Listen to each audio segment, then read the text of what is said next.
Uzbekistan. So we are so excited. We are coming to Karbi Youth Festival. 52nd Karbi Youth Festival. So Karbi people, Karbi culture and Karbi music touch our heart.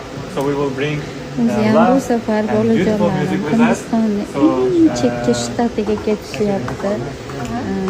Deyarli Xitoy bilan chegaradosh joy bo'lganligi uchun bu yerni tili Hindiston diyori bo'lsa-da, Xitoychaga yaqinroq til ekan. Men shunga o'xshatib oldim.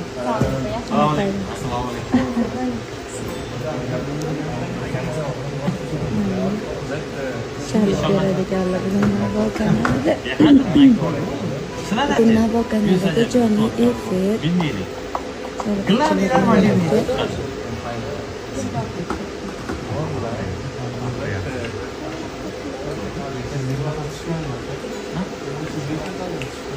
Bundor akam